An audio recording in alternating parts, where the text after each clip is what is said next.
ഇന്ന് സംസാരിക്കുന്നത് മോണരോഗത്തെക്കുറിച്ചാണ്. മോണരോഗം അഥവാ ജിഞ്ചൈവൈറ്റിസ്, പെരിഡോണ്ടൈറ്റിസ് എന്നൊക്കെയാണ് അറിയപ്പെടാറ്.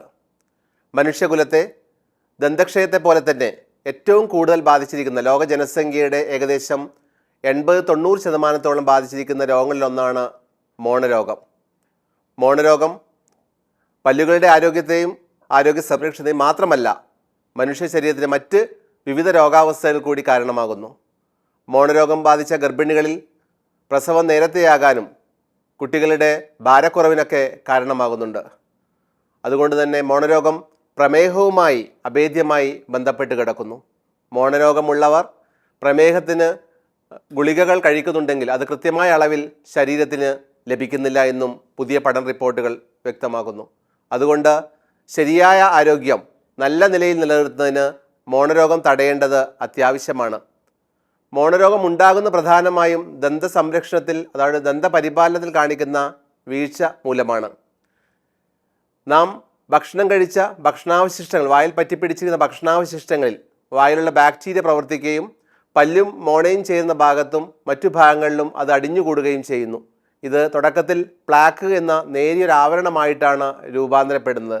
ദിവസങ്ങൾക്കകത്ത് തന്നെ ഈ പ്ലാക്കിൽ ബാക്ടീരിയ പ്രവർത്തിച്ചത് ബാക്ടീരിയയുടെ കോളനി, കട്ടികൂടിയ ലവണങ്ങൾ, ടാർട്ടാർ അഥവാ കാൽക്കുലസ് എന്ന പദാർത്ഥമായി മാറുകയും പല്ലും മോണയും ചേരുന്ന ഭാഗത്ത് ഇളം മഞ്ഞ നിറത്തിൽ രൂപാന്തരപ്പെടുകയും ചെയ്യുന്നു.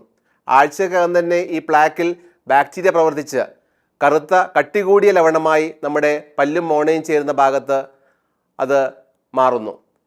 തുടക്കത്തിൽ മോണരോഗത്തിന് യാതൊരു പ്രശ്നവും നമുക്ക് അനുഭവപ്പെടുന്നില്ല.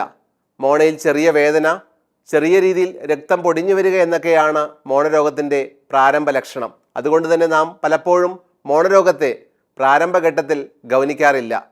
എന്നാൽ മോണരോഗം ക്രമേണ അത് പല്ലുകളെ താങ്ങി നിർത്തുന്ന അസ്ഥികളെ നശിപ്പിക്കുകയും അത് പല്ലും മോണയും ചേരുന്ന ഭാഗത്ത് അതിൻ്റെ വേരുകളെ നശിപ്പിക്കുകയൊക്കെ ചെയ്തതിന് ശേഷം പല്ല് ഇളകിയാടുന്നൊരവസ്ഥയിലേക്ക് മോണരോഗം കാരണമാകുന്നു. അതുകൊണ്ട് മോണരോഗം പല്ലിൽ അതിൻ്റെ മോണയിൽ ചുവന്ന നിറമോ രക്തം പൊടിഞ്ഞു വരികയൊക്കെ ചെയ്യുകയാണെങ്കിൽ ദന്തൽ ക്ലിനിക്കിലെത്തി അതിന് പൂർണ്ണമായും ചികിത്സ നേടേണ്ടതാണ്. ചെറിയ തുടക്കത്തിൽ പല്ല് ക്ലീനിങ് നടത്തിയാൽ മോണരോഗത്തിൽ നമുക്ക് ഒരു പരിധിവരെ തടഞ്ഞു നിർത്താൻ വേണ്ടി സാധിക്കും. പലപ്പോഴും പല്ല് ക്ലീനിങ് ചെയ്യുന്നത് പല്ലുകളുടെ നാശത്തിന് കാരണമാകുന്നു എന്ന തെറ്റിദ്ധാരണ നമ്മുടെ പൊതുസമൂഹത്തിലുണ്ട്. പല്ല് ക്ലീനിങ് ചെയ്യുന്നത് കൊണ്ട് പല്ലുകളുടെ പുറം പാളിയായി ഇനാമലിലെ യാതൊരുവിധ ഹാനികരമായിട്ടുള്ള ഒന്നും സംഭവിക്കുന്നില്ല. അൾട്രാസോണിക് സ്കെയിലർ എന്ന ഉപകരണം വഴിയാണ് പല്ല് ക്ലീനിങ് നടത്തുന്നത്.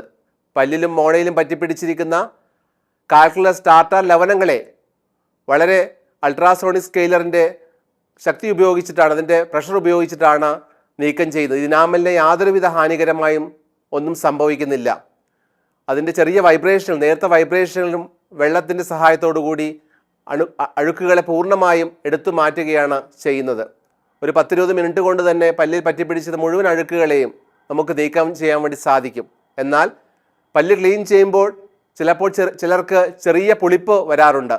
ഈ ടാർട്ടാർ നീക്കം ചെയ്യുമ്പോൾ ആ ഭാഗത്ത് വെള്ളം തട്ടുമ്പോൾ ചെറിയൊരു പുളിപ്പാണ് പലപ്പോഴും പല്ല് ക്ലീനിങ് കൊണ്ട് പല്ലിന് ഇനാമൽ നഷ്ടപ്പെടുന്നു എന്ന തെറ്റിദ്ധാരണ നമ്മുടെ പൊതുസമൂഹത്തിലുണ്ടാകുന്നു. എന്നാൽ ഇത് പൂർണ്ണമായും തെറ്റാണ്.